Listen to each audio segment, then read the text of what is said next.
কিমান দেৰি আগত কি হৈছে? এই মাত্ৰ আপোনাৰ 15 মিনিটমানৰ আগত এইখিনিতে এটা দুৰ্ঘটনা হয়। স্থানকণ হৈ গ'ল আমাৰ চুকাফা নগৰ নকছাৰী খাটি চনৰ পৰা কিছু আগলৈ আহিয়েই ইয়াতে মানে ইলেক্ট্ৰিক পোষ্টত মাৰি দুজন সন্মুখান্মুখী সংঘৰ্ষ হয়। তাৰে এজন ইতিমধ্যে ঢুকাইছে। এজনৰ নাম যিজন ঢুকাইছে তেখেতৰ নাম মংলা কৰ্মকাৰ আৰু এজনৰ নামটো মই ঠিক পাহৰিছোঁ। ইতিমধ্যে দুইজনকে পদুম ৰহি দাস দুইজনকে আৰক্ষী থানালৈ লৈ যোৱা হৈছে।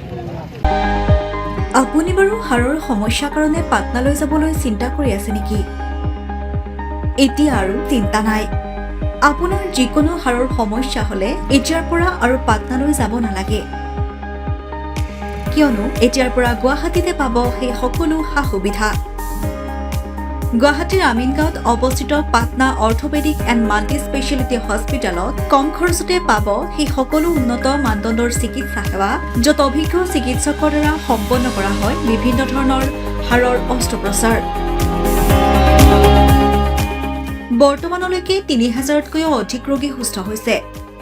हमारे हॉस्पिटल में ऑर्थोपेडिक्स से रिलेटेड हर तरह का इलाज जैसे कि joint replacement, trauma surgeries, spine surgeries, Ilizarov surgeries और की होल सर्जरी जिसको आर्थ्रोस्कोपी कहते हैं, उसका इलाज संभव है।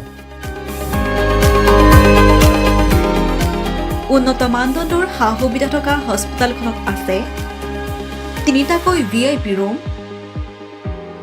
11টা কেবিন, জেনেৰেল ৱাৰ্ডত আছে 12খনকৈ বিচনা তথা 7খনকৈ বিচনাযুক্ত ICU। তাৰোপৰি এই হস্পিটেলখনৰ ভিতৰতে আছে ফাৰ্মাচীৰো সা সুবিধা।